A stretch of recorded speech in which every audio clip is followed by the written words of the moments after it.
Shortly after we arrived in New York, John began playing organ for local churches on Sunday mornings, as he had done in Illinois, and Mary sang with the choirs. As word spread, they got offers from larger churches, eventually working for various denominations in Syracuse and the surrounding area.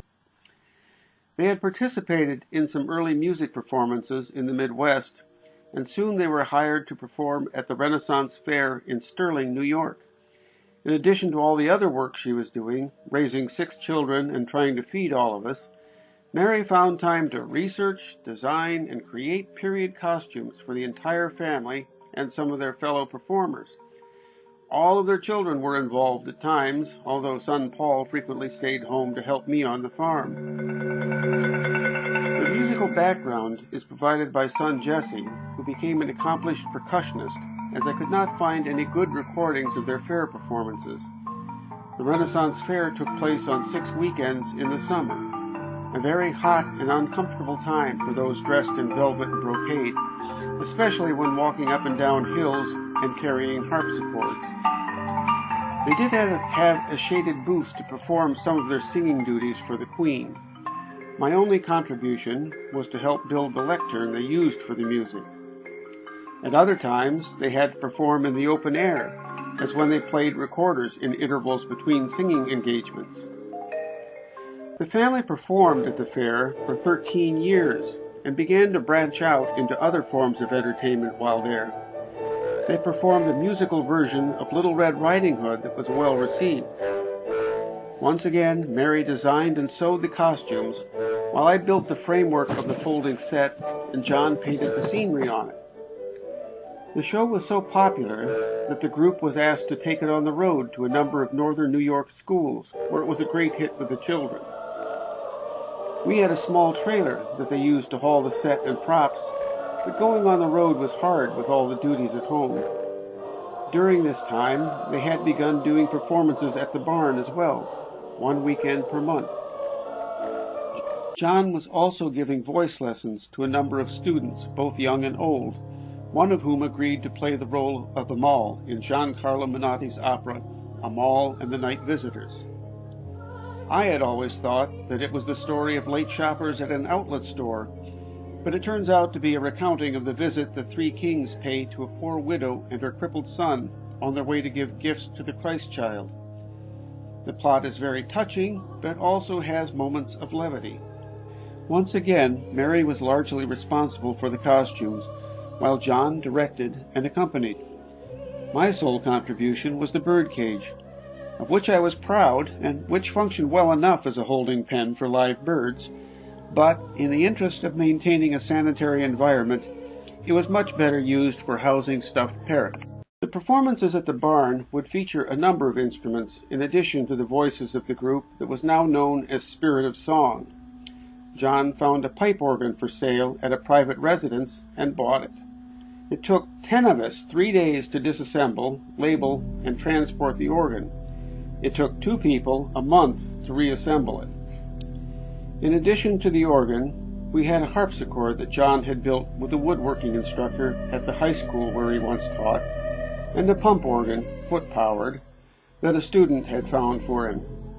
There had been a lot of work done on the upstairs of the barn to turn it into a performance and dining area. I built a raised stage with a flat floor for the performance area, so all the instruments sat level, but the dining area was still the old wide planks of the original hayloft floor. I filled in wide gaps as much as possible, but it was still a feat for a woman in high heels such as Mary to navigate without incident. As the table settings attest, at the barn, as we cleverly named the place, meals were served along with the entertainment, although the performers did not usually eat in front of their guests. A variety of styles of music were performed over the years, from Renaissance ballads to early American hymns and folk songs, to Broadway show tunes, with each month featuring a different style and menu. Behind the scenes, we had built a commercial kitchen, where Mary and our neighbor Jane turned out hundreds of buttermilk rolls and thousands of cookies, while a cadre of local talent prepared the rest of the meals. In summertime, we would hand churn 30 gallons of various flavors of homemade ice cream. I think we were the first with a coconut, almond, and chocolate chunk flavor, although I can't be sure.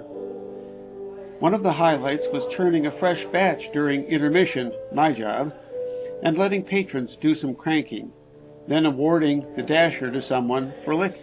The Victorian era was a popular source for many performances, particularly at Thanksgiving and Christmas. Some of the costumes were donated by long-time patrons, while, you guessed it, Mary created the rest.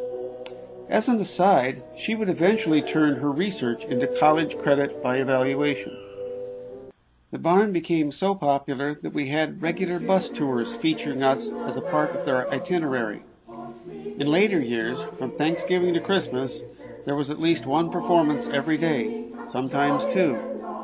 There was a lot of frantic decorating done when the seasonal change took place.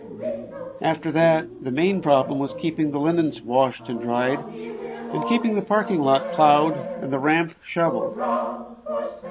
The highlight of the Christmas menu was the plum pudding with brandy or vanilla hard sauce. The rest of the menu was roast beef with Yorkshire pudding, green beans, mashed potatoes with beef gravy, Waldorf salad, and, of course, buttermilk rolls. No one ever left complaining of hunger pangs. One of the favorite things about a visit to the barn, especially for seniors, was the chance to buy Mary and Jane's cookies in the gift shop. Elderly patrons were known to go to great lengths to snag a dozen or so lemon coconut or oatmeal raisin cookies ahead of their peers. As the barn became an established part of the community, various people began using the gift shop as a venue to display and sell their handmade wares, from doilies to dolls to miniature reindeer tree ornaments. Altogether, John, Mary, and their family and friends spent 13 years performing at the Renaissance Fair and about 25 years as church musicians for various denominations, from Methodist to Christian Science to Episcopal and more. The barn was featured as part of a Christmas special for the local PBS channel and also for Syracuse TV5. Many people remember them from one of these venues, but their most lasting legacy was formed in the years from the late 1970s until 1998, when they invited the public into their home to share good food and good music in a rustic but culturally stimulating setting. It was not always an easy life for the family, but they brought a little joy to many people while it lasted, and I hope this remembrance will strike a chord with those who were there.